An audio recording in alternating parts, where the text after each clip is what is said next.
Okay, so we begin today to look at Introduction to Immunology, which is Zoo 308. I'll give a general, broad overview of why it is important for any living organism to develop a defense mechanism. Okay. So as we know that all living organisms, they exist in environments. And within the environment where the living organisms are existing or are found, there are potential source of dangers. So there could be predators, there could be pathogens, there is just the harsh environment, maybe hot, cold. So there is need, therefore, that these organisms develop mechanisms to defend themselves against the dangers, against the harsh environment. So they need to prevent themselves, for example, from predators, okay, from pathogens, what causes disease, from the extremes of temperatures. When it is cold, you put on something warm. When it is hot, you want to ensure you are dressed light. Okay, so that is a general way in which you deal with your immediate environment. So there is need for these organisms to do that so that they can survive within those ecosystems, within those environments, and hopefully attain reproductive maturity so that they can now reproduce.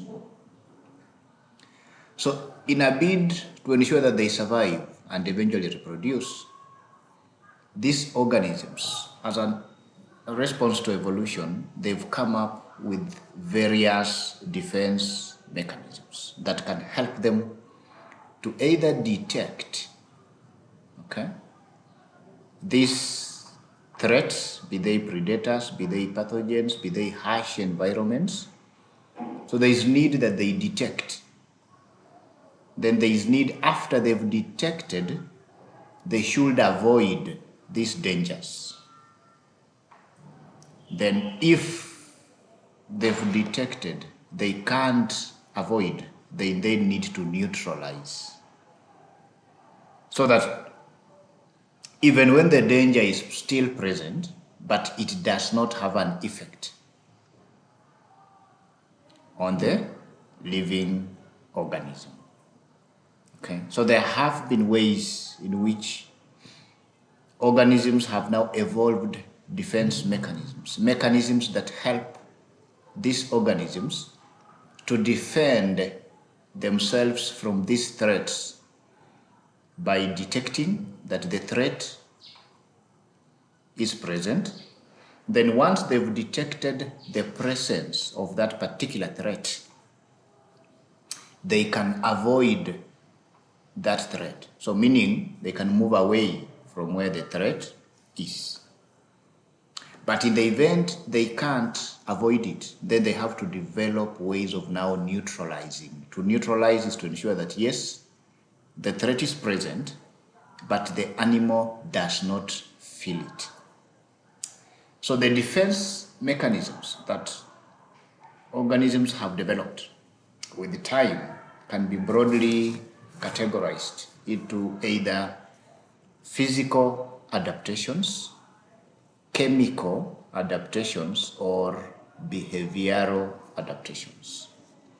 So with the physical defense mechanisms, then you are talking of having a skin that is tough, a shell that is tough, having thorns, and all these physical defenses, what they do is that they just provide a structural barrier against the harm. So the harm is there, but there is a barrier between that harm and the organism. When you now talk of the chemical defenses, then you are talking of things like venom, toxins, or some immune responses within these organisms which help to neutralize or to deter the potential threats. So there are chemicals that the organisms will then generate from their bodies so that they can help in neutralizing the threats that come from the environment. In terms of the behavioral adaptations, there are now possibilities of camouflage, okay, the mimicry, copying the environment, or fleeing away from danger, okay, running away. As these behavioral adaptations, they all serve to enhance the ability of an organism to either avoid or escape from harm. So these defense mechanisms, they not only protect the individual organisms, but they also play a crucial role in maintaining the ecological balance. Okay. So for example, plants will produce chemicals that will deter herbivores, while the immune system helps animals to fight infections. So without these two mechanisms, if the plants were not producing the chemicals that stop the herbivores from feeding on them, then we expect that most plants will have been devoured in total by the herbivores. Zingekuwa zimekulwa zote mpaka zimeisha. But because of those chemicals, then there are plants that herbivores will not eat. Then in such a way now, there is a balance in the ecological system, because there are plants, there are animals, all of them are coexisting. If animals could not be having the immune system, then possibly the infections, the infectious agents in the present in the ecosystem will have dealt and possibly completely eliminated all the animals that are present. So what we are saying is, without these mechanisms, without these defense mechanisms, all species will be highly vulnerable, either to diseases, to predation, to environmental stressors. And this would mean that the survival of these organisms could be highly threatened.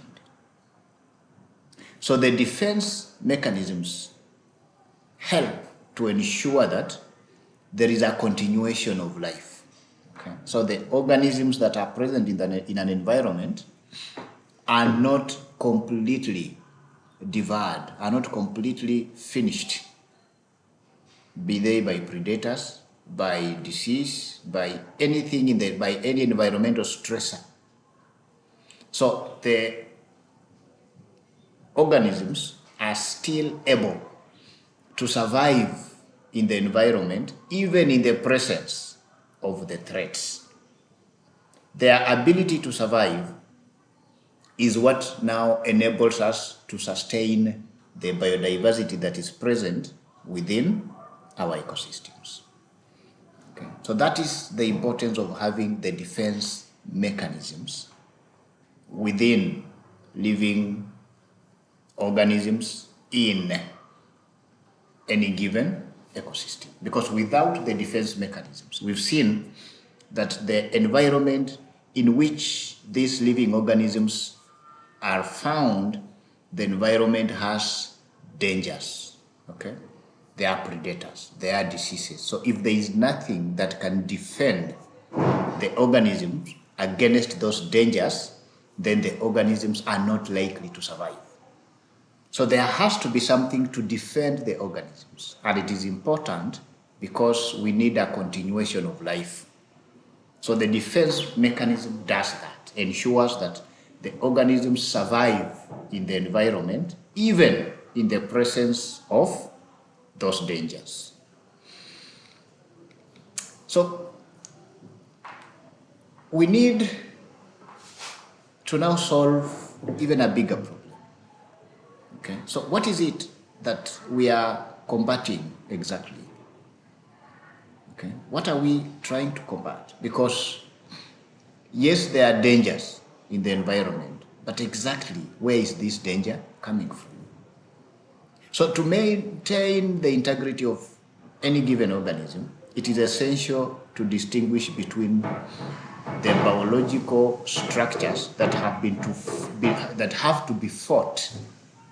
Okay. So ideally, anything that poses danger to an organism, okay, so that has to be fought. But there are some structures that should not be attacked. So for example, you as a human being, you could be having a bacteria which is posing danger to your survival as an organism. But still, within you, you have your own cells. So the cells of our own bodies, for example, we also have useful bacteria inside us, what we call the normal flora. So then the problem is, how does the body now choose what to fight and what not to fight? Okay. Because the bacteria that is inside you, which is the normal flora, for example, the E. coli, could potentially be having the same molecules as the bacteria or the parasite that is dangerous. So how does your body now decide, I'll fight this and I will not fight that? Okay. So that is what we'll be trying to analyze now in immunology. We'll be trying to understand that yes, there are dangers in the environment, but some of those potential dangers, there is a very thin line between what is dangerous and what is not dangerous. So how does now your body choose what to fight and what not to fight? Okay. So the defense mechanism, then, for it to be so efficient, it has to choose. It has to ensure that it attacks what is foreign, what is dangerous. Okay? But at the same time, it has to learn to live with what is potentially foreign, like E. coli is foreign, but it is important for E. coli to be part of your normal flora in your gut. Okay? So that has to be now very, very clear, that there are things in the environment, there are things inside our bodies, those that are in the environment could be dangerous if they get inside our bodies. Then we need our body to mount a defense mechanism. But equally, we need some of those things still to be inside our bodies, and we benefit from them. So therefore, then, our body should not begin to fight them. So what we'll be trying to understand throughout the course of immunology, from an introduction perspective, is what is dangerous and how does the body detect it, and what is not dangerous and how does the body now differentiate between what is dangerous and what is not dangerous. Then how does your body or the body of any particular organism, how does it now mount a defense mechanism against what is dangerous, and how does it decide to live with what is not dangerous? Okay. So we've talked about the defense mechanism that our body has to mount.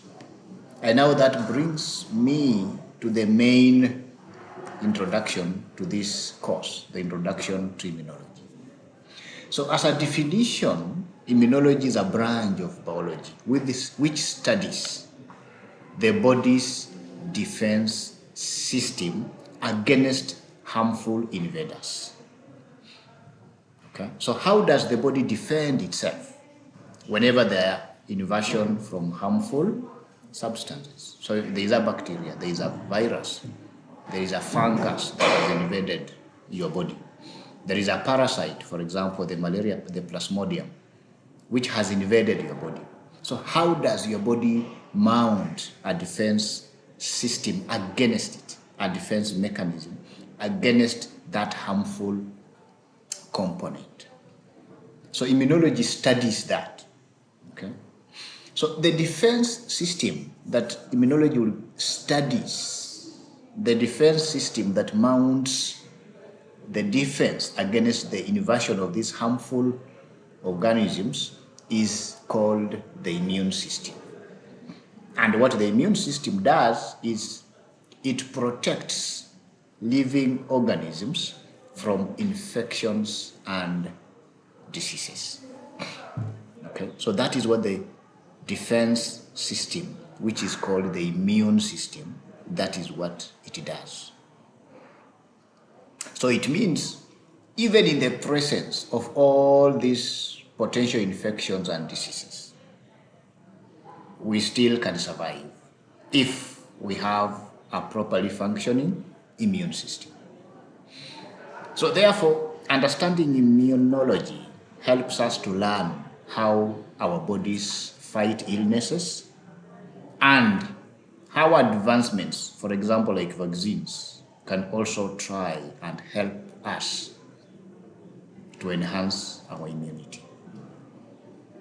So we've talked of this immune system, but now let's try to get deeper and closer to it. So what is the immune system? The immune system is a network of cells, tissues, and organs. And these cells, tissues, and organs all work together in defending the body against pathogens, the microorganisms that have the ability to cause disease. Those are the pathogens. So you have cells, tissues, and organs. If all of them now work together with a common purpose of defending our bodies against pathogens, then we refer to all that network as the immune system. The immune system also helps in the removal of damaged cells. Okay. And it as well plays a very important function in determining and recognizing what is self, what belongs to our bodies, and what does not belong to our bodies. So it helps us to distinguish between this, what is self versus non-self. You might have heard that when you want to donate an organ, then they need to match, otherwise you will reject that organ. So what leads to the rejection is the immune system. So unless they match, your immune system matches with the immune system of another person, there are components of the immune system that does the rejection. We'll see it when that time comes. So it's the immune system that is responsible to rejecting a particular organ when someone has donated. Okay. So the immune system has two main types of defense, which we are calling now immunity. The types of defense is the immunity. Your ability to defend yourself against a pathogen, that is immunity. If you have a higher ability to defend, then you have a higher immunity. If you don't have a high ability to defend your body against the invasion of a pathogen, then your immunity, we say, it is low. Okay? So this immunity, this ability to defend your body against invasion of pathogens comes in two main types. One is the innate immunity. Innate immunity is natural immunity. Okay? So it is natural and it is not specific. It is non-specific. So innate immunity is the first line of defense, and we have it present from birth, which means we don't get it as after birth, but we have it as you are born, you have it. Okay? And it is the first line of defense because it responds immediately to any invader. and it does not have memory of previous infections. So it's the first line of defense. This is the defense that you have from birth. And it does not remember, it does not have what we call the immunologic memory. Okay? So the examples of innate immunity include, for example, the skin. You are born with the skin. And anything that now wants to invade your body meets the skin first. Okay? It meets the skin first. So that's the first line. Okay? Another example of innate immunity are the white blood cells. You are born with them. Okay? And what they do is they destroy the harmful microbes, the harmful microorganisms.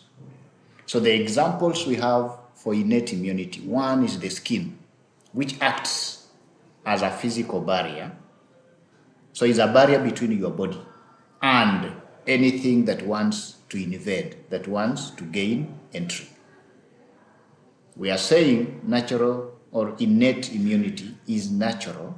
You are born with it, and it's the first line of defense. The other example are the white blood cells.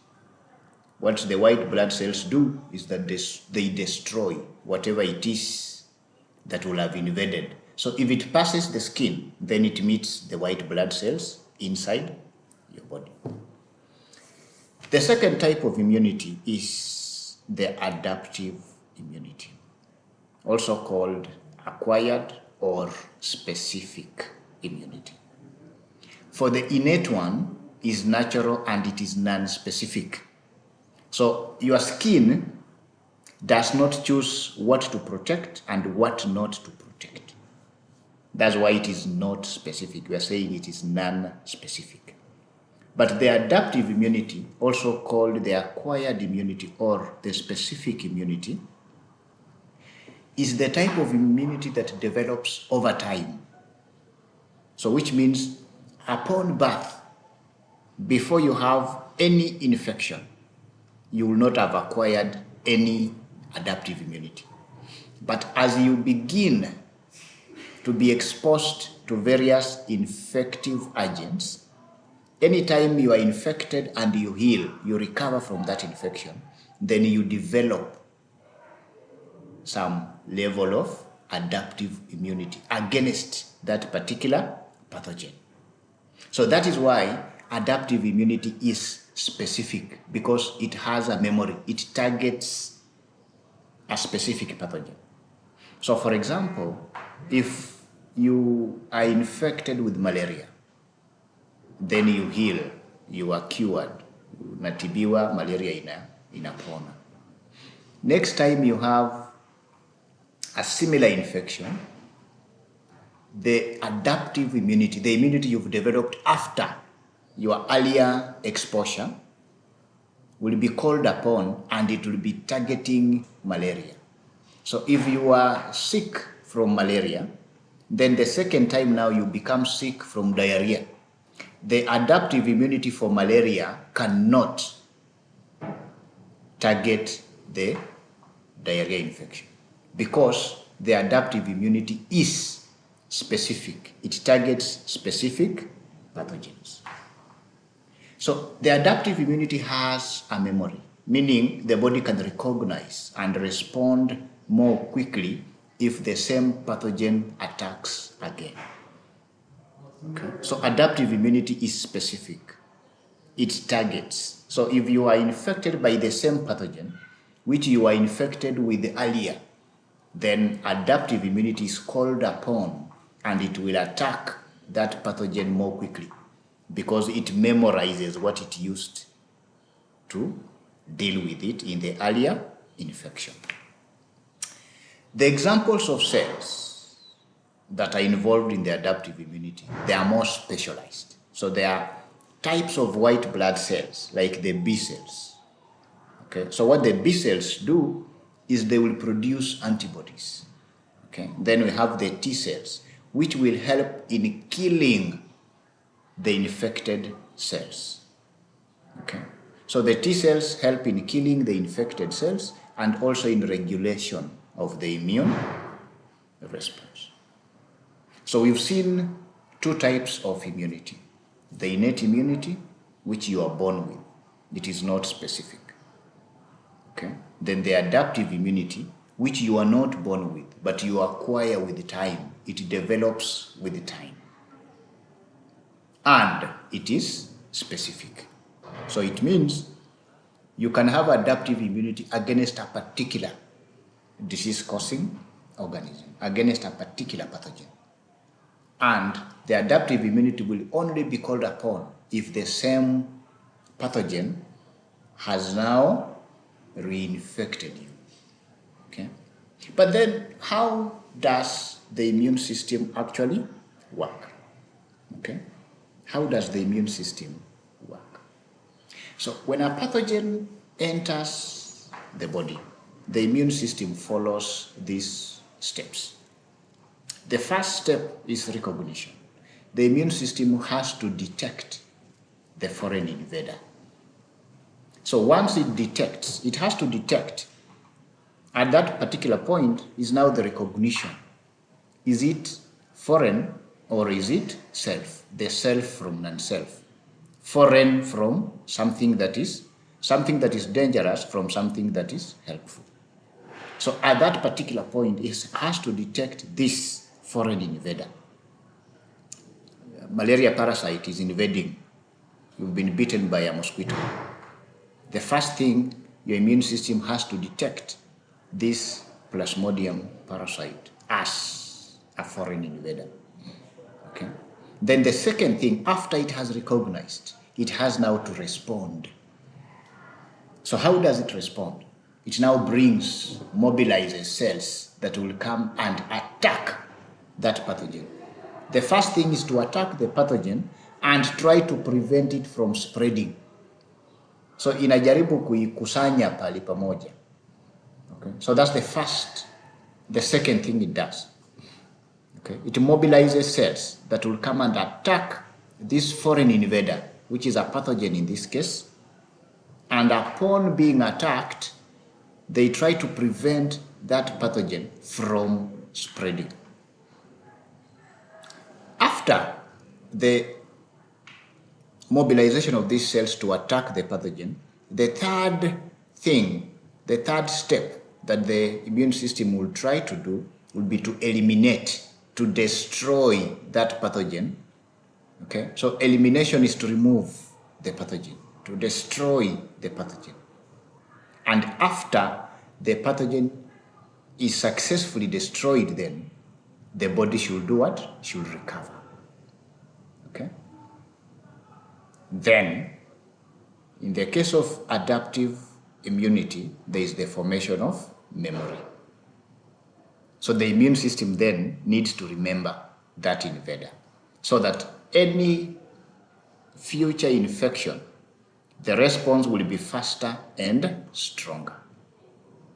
So the immune system works in those 4 steps. The first one is recognition, which involves detection of that particular pathogen. Then the second step is response, where now cells within the immune system are mobilized to attack the pathogen. And the very first intention is to prevent the pathogen from spreading. Okay? Think of it kama kuna wezi wameingia kwa nyumba yako. Okay? So the first thing for you to realize ni wezi ama ni nani. Utawasha taa ama utamulisha torch. Then what do? You now want to ensure that you attack these thieves. Wasipite penye wako. Okay? Wabakie tu kama wako kwa veranda, wabaki kwa veranda.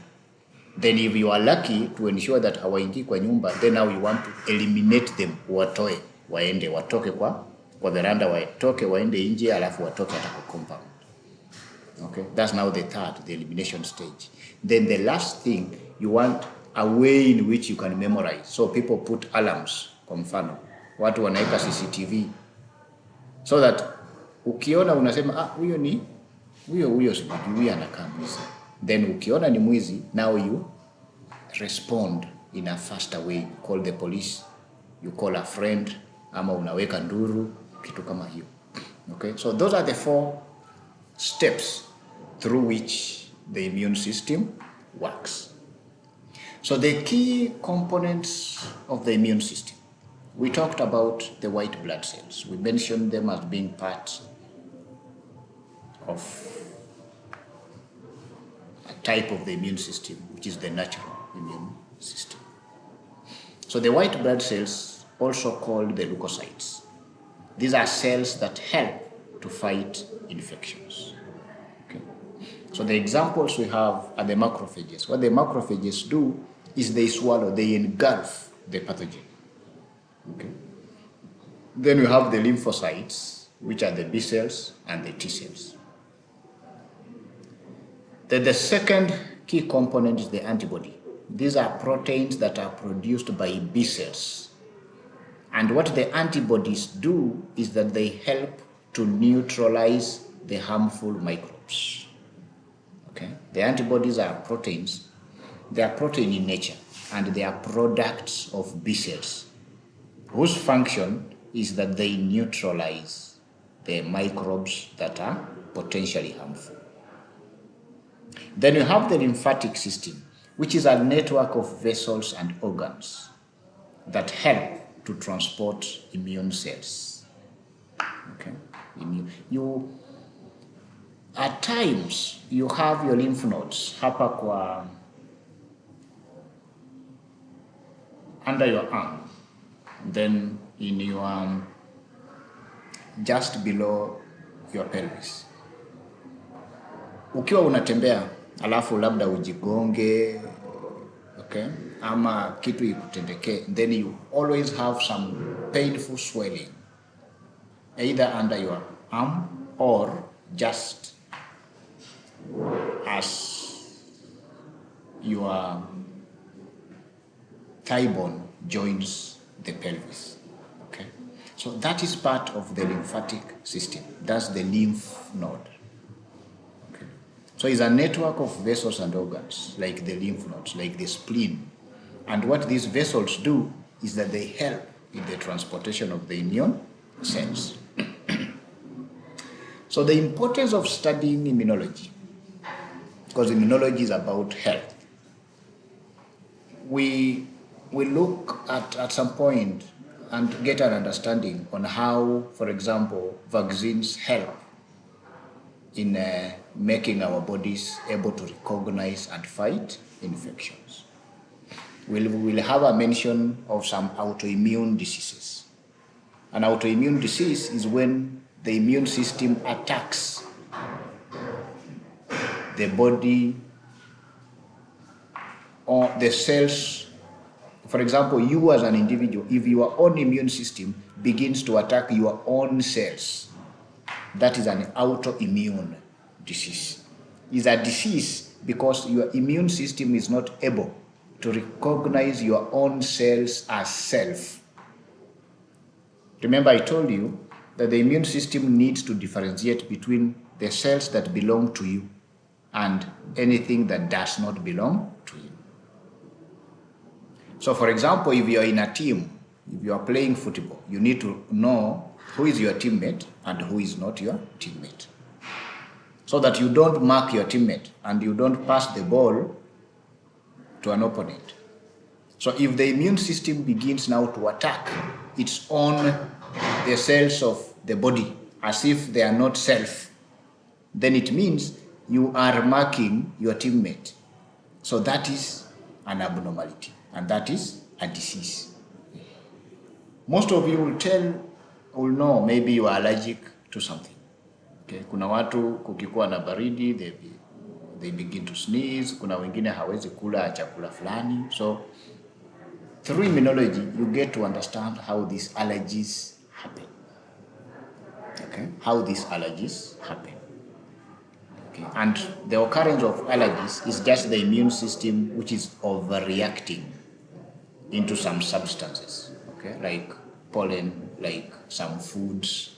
There are some people who are allergic to dust. Others are allergic to certain material. Wengine wako allergic to cotton. Wengine wako allergic to. So there are things that when you expose your body to, then your body overreacts. That is an allergy. And through immunology, we get to understand how these allergies develop and how you can manage them. Okay? So immunology is essential for the understanding of how our bodies protect us from diseases. And when your immune system is functioning well, then you are able to keep yourself healthy. But if the immune system is weak or is overreactive, that means there is an allergy, then you can easily suffer from an illness. Okay. So through this, we'll be trying to understand most of those concepts. So we've seen the immune system just at an introductory level, but let's try to get a bit deeper into it. We said that the immune system is a complex of organs, cells, and proteins, which together fight the infection from pathogens or microbes or microorganisms. So the immune system keeps a record of every microbe that it has ever defeated, it has ever fought successfully. Okay? So the types of white blood cells that helps to keep this memory, these memory cells, are the B lymphocytes and the T lymphocytes. So with any subsequent infection of the same pathogen, then the immune system can recognize and destroy that pathogen more quickly. Okay? So if the pathogen will enter your body, it will multiply and make you feel sick. But if your immune system can recognize it, then it can attack and destroy. Then it will have protected your body from an infection. Okay? The challenge is that there are some infections, for example, like flu, homa, that have to be fought so many times because of the many different viruses and strains that cause these illnesses. Okay? So it means kupata homa from one virus does not give you immunity against others, because the viruses that cause flu or cold are so many of different types that if your body will develop memory for one, then you are attacked by a different virus causing the same cough, same flu, same cold. Your body, it will not be able to mobilize B cells or the T lymphocytes or the B lymphocytes as memory cells, because the virus that will be infecting you at that time is different from the virus that infected you before. So that's the main problem why utapata homa ikirudia and you don't have sort of immunity against it, because they are caused by very many different strains of viruses or strains of the same type of virus. Okay. So the parts of the immune system, you have the white blood cells, you have the antibodies, you have the complement system, you have the lymphatic system, you have the spleen, you have the bone marrow, and the thymus. So let's try to unpack each of them. So the white blood cells are the key players in our immune system. They are made in our bone marrow and are also part of the lymphatic system. What the white blood cells do is that they move throughout our blood, through and tissues. All they do is they look for these foreign invaders. And when they find them, they now launch an attack against those microbes, against those pathogens. So what the white blood cells do in a nutshell, zinafanya patrol, zinazunguka tu kuangalia kama there is any foreign thing in your body, so that they can now begin a fight, they can begin an attack. Okay? So the white blood cells include the lymphocytes, such as the B cells, the T cells, the natural killer cells, okay, which will be seen as time goes by. The second component, the second thing that constitutes the immune system is the antibody. The antibodies help the body to fight microbes or the toxins that these microorganisms produce. So they do this. The antibodies fight these microorganisms, these microbes, by recognizing substances on the surface of the microbe. What the antibodies recognize on the surface of the microbe is what we call an antigen, the antigens. Okay? So it could be an antigen which is found on the surface of the microbe, or it could be a chemical that is being produced by that microorganism. Because we've said that the antibodies help to either fight the microbe or the toxin, so the chemical that this microbe has produced. Okay? So the antigen or the chemical that the microorganism or the microbe is producing is what marks this microbe or that toxin as being foreign. So that is what the antibody will use to identify that this is something that is foreign. Okay? So once the antibody has identified this microbe as a foreign invader, then now the antigens will be marked for destruction. Okay? So they will be marked for destruction. It uses a substance as a marker on the surface of the microbe. It uses a chemical that is being produced by that microbe. Then it marks using that surface marker on the microbe, what we are calling the antigen, or using the chemical produced by that microbe. Then the antibody can mark that for destruction. Okay? Then now there are other cells, there are other proteins which will be involved in this attack. But the antibody is just identifying that this is foreign by using an antigen which is found on the surface of that microbe, or by identifying a certain chemical that has been produced by that microbe. The other component is the complement system. So the complement system is made up of proteins, and the action of these proteins is just complementing the work that is being done by the antibodies. Okay? We've seen the antibody identifying the antigen, identifying the chemical that is being produced by the microorganism so that it can mark it as foreign for destruction. Then what the complement system now does is a collection of proteins whose main function is to complement, to support the work of the antibodies. Then the lymphatic system, we said, is a network of many tubes throughout our bodies. And the main roles of the lymphatic system is to manage the fluid levels in our bodies. We've seen people, for example, who suffer from elephantiasis. Okay? It's just a problem with the lymphatic system. So the fluid levels will accumulate in the lower limbs because the lymph nodes are blocked. So they also react to presence of bacteria because they are part of the immune system. They deal with cancer cells. They deal with the products that otherwise would result in disease or disorders, that is being part of the immune system. Then they will help in the absorption of fats in our diet from the intestine.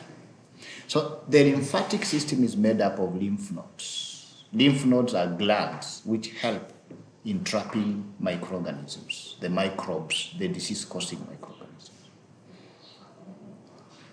When you are having some sort of fever, most of the times you can have your lymph nodes swelling.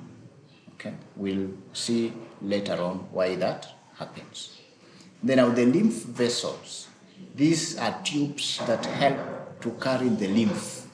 Lymph is the colorless fluid which bathes our body tissues and contains infection-fighting white blood cells. We said white blood cells zinafanya patrol, okay? Zinazunguka within our body just to look for anything that is foreign. So the lymph, the colorless fluid ile inazunguka around our tissues, ndio inasaidia kuzungusha these white blood cells. Then of course now, the lymphatic system is also made up of the white blood cells, which are being carried around in the lymph vessels. The spleen.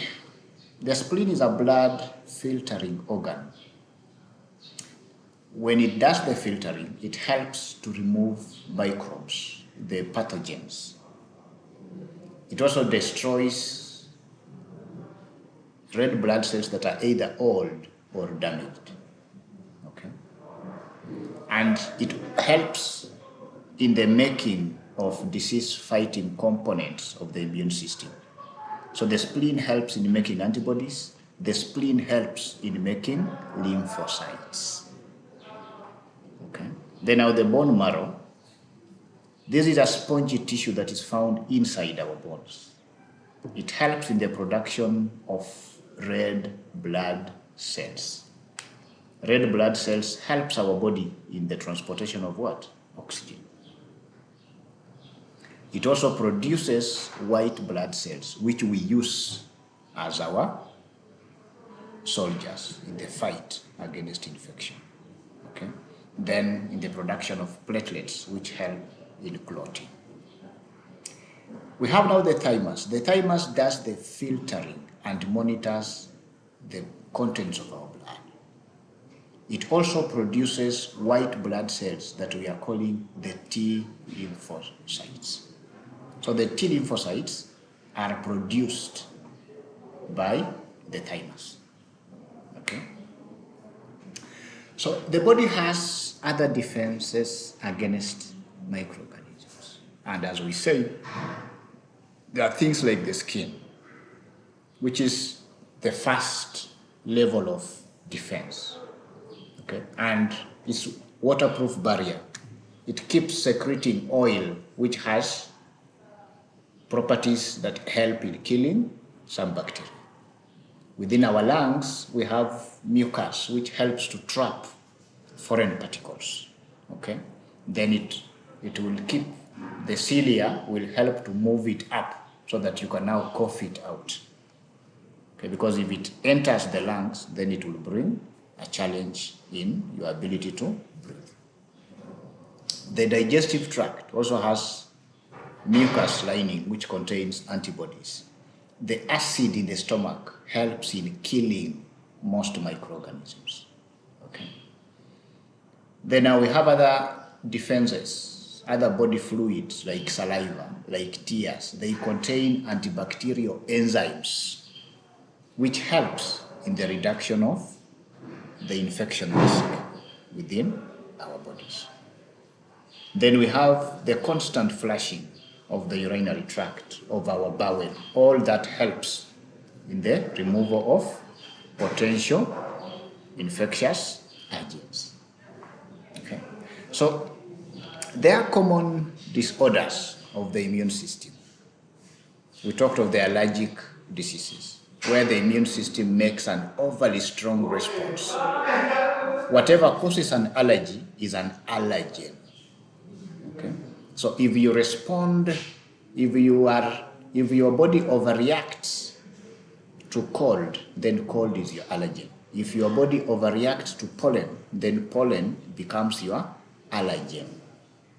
So allergic diseases are common, and they include, for example, allergies to food. There are people who are allergic to some medication. Others are allergic to a sting. Ukiumwa na nyuki ama ukiumwa na wasp. Okay? But there are some life-threatening allergies, which we call anaphylaxis. Okay? Which we call anaphylaxis. What we know is about things like asthma. Asthma is just an allergic reaction, which is a bit exaggerated. We have eczema, people who have some skin condition, okay? So that your skin is too dry, okay? Your skin is too dry, that is eczema. In the autoimmune diseases, that is when now your immune system is mounting a response against normal components of your body, okay? So your immune system is reacting to very normal components of your body as if they are foreign, okay? And there is a range of those autoimmune diseases. At times, the immune system might act, but at a level that is lower. That's what we call now the underactivity of the immune system, which we now call the immunodeficiency. Okay? So immunodeficiency is just the way your immune system is reacting, which is now lower than how it should be normally active. So some of this immunodeficiency, the causes of them can be inherited, okay? At times, it can arise from medical treatment. Maybe you are being given some chemotherapy, you are being treated for cancer. Or at times, it can be caused by an infection. For example, when you are infected with HIV. But even at times, the immunodeficiency can come because of the state of your body. If you are pregnant, for example, then the level of your immune system functioning has to be compromised because of the fetus that will be inside the body of a particular woman. If your immune system will function normally, then it might reject the fetus. So that's why you find unaambiwa kwamba pregnant women walale kwa net, because at that particular point the immune system has activities, but they are at a lower level because of the fetus that they are carrying. So an underactive immune system does not function correctly, and therefore people who have levels of immunodeficiency are at a risk or are more vulnerable to infection. And therefore, the underactivity of the immune system can cause some life-threatening cases. So if you've had, for example, an organ transplant, then you need some immunosuppression treatment so that your body does not reject the organ you've been given. So at that particular point, upon receiving an organ donation, your body immune system will not be acting at the desired level. It must be immunosuppressed. Okay? So at that particular point, upon immunosuppression of your immune system, you will be at a higher risk of infections. Okay? So at times, you might have heard of immunization. So with immunization, you are now trying to help your body respond or be ready to respond to an infection should it occur. So immunization works by copying the body's natural immune response. So how immunization works is a vaccine is injected into the body. A vaccine is just a small amount of a specially treated either virus, bacterium, or toxin. Specially treated so that this bacteria, this virus does not cause disease, but it can elicit, it can mount an immune reaction. Okay? So you inject someone with a virus which cannot cause the viral infection, but it can make the body of the person receiving this viral particle to react if the real virus ever comes in contact with this person. Okay? So The body will then make antibodies to that particular vaccine, to that particular virus, that particular bacteria. So in the event that a person is infected, then he or she now becomes exposed to the actual virus, the actual bacterium. The person who was vaccinated will not get sick because their body will recognize that actual virus, that actual bacteria. Then it will now use the adaptive immunity, the memory, to mobilize a response. Okay, so it will recognize, attack, eliminate. Okay, so vaccinations are available against many diseases. Okay, we've got, we have vaccinations, for example, against measles, against tetanus, we had several against COVID, for example. Okay, but the immunization you need are decided by your health status, your age, your lifestyle, and your occupation. So these factors are referred to: H for health, A for age, L for lifestyle, and O for occupation. So you can call it that the factors which determine the immunization you need are referred to as HALO. So health, age, lifestyle, and occupation. For health, there are some conditions or factors that make you more vulnerable to vaccine preventable diseases.